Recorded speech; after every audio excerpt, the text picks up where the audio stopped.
Punjabi radio USA पेश करता है अज दा दिन सिख इतिहास विच।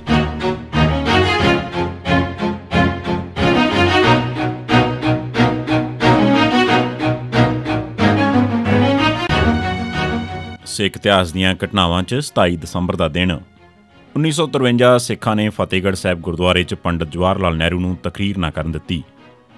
27 दसंबर 1953 के दिन फतेहगढ़ साहिब गुरुद्वारा साहिब च एक धार्मिक समागम हो रहा सी तां जवाहर लाल नेहरू उत्थे बुलाए गए। जदों नेहरू उठ के बोलण लगे तां सिखां ने उन्हां नूं सुणन तो इनकार कर दिता। Superintendent police master Tara Singh नूं जो नेड़े सी लैण गया तां कि वह लोकां नूं समझावे तां कि जवाहर लाल नेहरू तकरीर कर सकण, पर मास्टर तारा सिंह ने एक धार्मिक दीवान च एक सियासी आगू नूं तकरीर करन दी इजाजत देण दी हिमायत करन तो नां कर दित्ती। उन्होंने कहा कि कांग्रेस एक सिख दुश्मन जमात है ते यह धार्मिक स्टेज है जिथे सियासी आगू नहीं बोल सकते। अखीर 2 लाख लोगों की हाज़री दे दीवान च महाराजा पटियाला ते कई होर कांग्रेसी आगू भी बैठे सन। अखीर नेहरू जीप विच बैठ के चले गए। भारत के प्रधानमंत्री की यह बहुत वड्डी बेइज्जती सी। सिख नौजवानों ने यह कार्रवाई इस करके की सी क्योंकि नेहरू उत्थे आउण तो पहलां कह के आया सी कि फतेहगढ़ सिखां दा किला है ते मैं इसनूं जितण जा रहा। 1966 फतेह सिंह गंगानगर ने बिना कुछ हासिल कीते मरण वत छड्डिया। 5 दसंबर 1966 ਨੂੰ फतेह सिंह ने ऐलान किया कि वह चंडीगढ़ ते होर मंगां वास्ते 17 दसंबर ਨੂੰ मरण वरत रखेगा ते 10 दिनों बाद 27 दसंबर ਨੂੰ अगनकुंड विच अपने आप ਨੂੰ ਸਾੜ लवेगा। फतेह सिंह ने इस बारे विच लिखती प्रण किया जिस च 3 मंगां सन। नंबर 1 चंडीगढ़ ते पंजाबी बोलदे इलाके पंजाब ਨੂੰ ਦਿੱਤੇ जाण। नंबर 2 ਸਾਂਝੀਆਂ कड़ियां तोड़ियां जाण। नंबर 3 भाखड़ा ते होर प्रोजैक्ट पंजाब ਨੂੰ मोड़े जाण। फतेह सिंह तो बाद चन्नन सिंह उमरा नंगल, मल सिंह चड़ेक, दलीप सिंह तलवंडी, हज़ारा सिंह गिल, जगीर सिंह फग्गूवालिया ने भी वर्त रखना ते सड़ मरना सी। पर 13 दसंबर ਨੂੰ योगी सूर्यदेव ने फतेह सिंह के विरोध में मरण वर्त रखने की धमकी दी। हरियाणा के आगुआं ने पंजाब विचले हिंदी इलाके हरियाणे नूं देण दी मंग की। माहौल खिच्चोतान वाला हो गया। इधर यह अफवाह भी फैल गई कि फतेह सिंह किसी बहाने नाल मरण वर्त मुलतवी कर देवेगा, जिस करके हज़ारा सिंह गिल ने 16 दसंबर ਨੂੰ 20 घंटे पहला ही मरण वर्त शुरू कर दिता। अगले दिन 17 दसंबर ਨੂੰ सवेरे 11 वजे फतेह सिंह ने भी मरण वर्त शुरू कर दिता।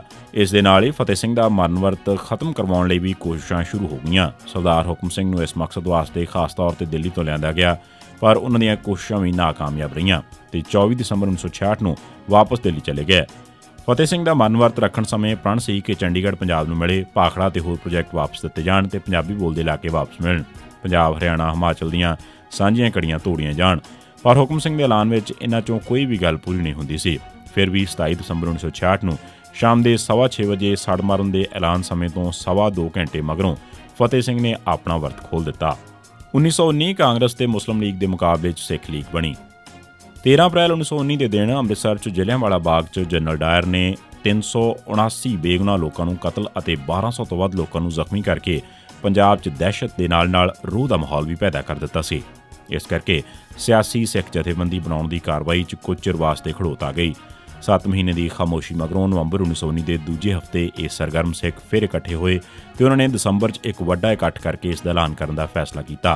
मुसलमानों की मुस्लिम लीग वांग नवीं जथेबंदी का नाम सिख लीग रखा गया, जो मगरों सेंट्रल लीग हो गया तो सिख लीग का पहला इजलास 27 दसंबर 1919 के दिन अमृतसर च होया। इस तकरीबन 1200 सिख शामिल हुए।